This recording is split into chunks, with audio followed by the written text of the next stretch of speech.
இன்னைக்கு நாம white forest கேக்ல ஐசிங் பண்ணுறதும் அதுக்கப்புறம் அது கூடால கொஞ்சம் டெக்கரேஷன் ஒர்க் பற்றி தான் இந்த வீடியோவில் ஷேர் பண்ணியிருக்கேன். இந்த வீடியோ பார்த்தீங்கன்னா ராத்திரிலேருந்தாங்க ஷூட் பண்ணுறதுக்கு ஆரம்பித்தேன். டைம் ஒரு 11:30 அந்த மாதிரி இருக்கும். அதனால தான் பையனை தூங்குறதுக்காக பாய் போட்டு படுக்க வச்சுட்டு நான் வந்து கேக் செய்யறதுக்கு ஆரம்பிச்சிட்டேன். கேக் பேக் ஆகிற டைமில் நம்ம வந்துட்டு அதில் கொஞ்சம் ஃபாண்டட் ஒர்க்கெல்லாம் செய்ய வேண்டியது இருந்து காலையில் கொடுக்க வேண்டிய கேக்குக்கு அதெல்லாம் செய்யறதுக்கு ஆரம்பிக்கணும். இது பார்த்தீங்கன்னா ரைஸ் பேப்பர், இது நிறைய பேர் பார்த்துருப்பீங்க. நான் வந்து ஃபஸ்ட்டு டைம் இப்போ தான் பார்க்கேன். இது வரைக்கும் இந்த ரைஸ் பேப்பர் வச்சு எந்த ஒரு டெக்கரேஷனும் பண்ணதே கிடையாது. ஒரு சிஸ்டர் வந்து அவங்க கேக்கில் இந்த ரைஸ் பேப்பர் வச்சு ஹார்ட் செய்து கேட்டாங்க. சரி பார்ப்போம் எப்படி வரும்னு சொல்லிட்டு தான் செய்யறதுக்கு ஸ்டார்ட் பண்ணிவிட்டு, இது ஏன்னா ஒரு நாள் ஃபுல்லாக காய வைக்கணுமா, காலையில் கேக் வேறு கொடுக்கணும். இது காயலைன்னா கேக்கில் வைக்க முடியாது. அதனால தான் ஃபஸ்ட்டு இது ஒரு மாதிரி மட்டை மாதிரி இருக்கும். அதை வந்து தண்ணிக்குள்ளே கொஞ்சம் நேரம் போட்டு இந்த மாதிரி எடுத்தோன்னா அது வந்து நல்லா சாஃப்டாக வந்துடும். ரொம்ப நேரம் அப்படியே தண்ணீரில் போட்டுறக்கூடாது. கொஞ்சம் நேரம் அது போட்டோம்னாலே ஒரு 2 நிமிஷமே அதிகம், 1 நிமிஷம் போட்டாலே அது நல்லா சாஃப்டாகி வந்துடும். இப்போ பாருங்கள், அது தண்ணிக்குள்ளே போட்டது எடுக்கிறதுக்கே கொஞ்சம் கஷ்டமாயிட்டு நான் கொஞ்சம் நேரம் ஓவராக விட்டுறேன். அது நல்லா சாஃப்டாகிட்டு பற்றியெல்லாம். இதுக்கப்புறமா நம்ம இதை வந்து ஹார்ட் மாதிரி கட் பண்ணி எடுக்கணும். இதுக்கப்புறம் நான் வீடியோ எடுத்துகிட்ருக்கேன்னு தான் நினச்சேன். அது அப்படியே எடுக்காமல் விட்டுட்டேன். அந்த மேட்டில் பார்த்தீங்கன்னா தெரியும் உங்களுக்கு, சின்ன சின்ன ஹார்ட் ஷேப்பில் இருக்குது பற்றியெல்லாம் கட் பண்ணி வச்சுருந்தேன். அந்த மீதி இருக்கிறது பார்த்தீங்கன்னா இந்த மாதிரி ரப்பர் மாதிரி இருந்தால் தூக்கி தூர போட்டுட்டேன். இந்த ஹார்ட் ஷேப்பில் வெட்டி வச்சுருக்கதை காய வச்சுட்டு நான் வந்து கொஞ்சம் ஃபாண்டன்ட் ஒர்க்கு செய்ய வேண்டியது இருந்து அதை செய்யறதுக்கு ஆரம்பிச்சிட்டேன். என் பையன் வந்து தூங்கிட்டான். அதுக்கப்புறம் தான் செய்யறதுக்கே ஆரம்பித்தேன். இது முடிக்கும்போது டைம் பார்த்தீங்கன்னா 1 மணிக்கு மேலே ஆகிடுச்சு. இது எல்லாமே ஹார்ட் ஷேப் கட்டர் வச்சு கட் பண்ணி எடுத்து வச்சுட்டேன். இந்த ஃபாண்டன்ட்டும் நல்லா காஞ்சினா தான் அடுத்த நாள் காலையில் கேக்கில் வைக்கும்போது நல்லாயிருக்கும். இது நெக்ஸ்ட் டே காலையில் ஆகிடுச்சிங்க. கேக் எல்லாமே ராத்திரியே செய்து வச்சதுனால காலையில் கொஞ்சம் சூடாரி இருக்குமா. இனிமேல் இதை கடகடன்னு டாப்பெல்லாம் கட் பண்ணி எடுத்துட்டு நம்ம வந்து கேக் செய்கிறதுக்கு ஆரம்பிச்சிட வேண்டியது தான். இது ஓடிஜியில் பேக் பண்ண கேக்கு தான். ஒரு வழியாக நான் இது வந்து எப்படி பேக் பண்ணுறதுங்கிற மெத்தடை கண்டுபிடிச்சிட்டேன். நல்லாவே சாஃப்டாக சூப்பராகவே வந்துருந்துச்சு.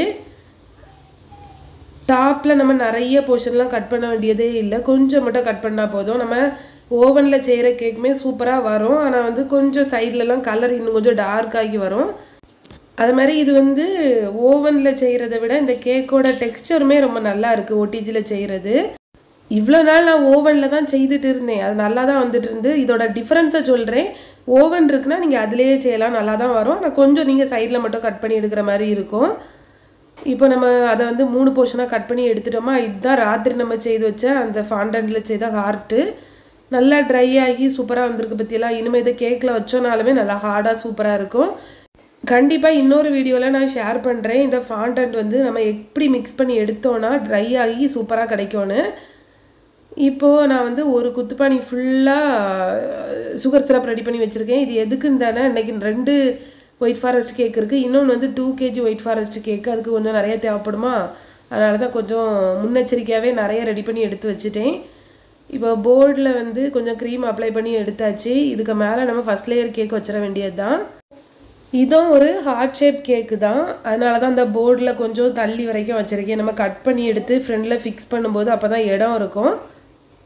நம்ம ரெடி பண்ணி வச்ச சுகர் சிரப் இருக்குல்ல, அதை இதுக்கு மேலே கொஞ்சம் ஊற்றிடலாம்.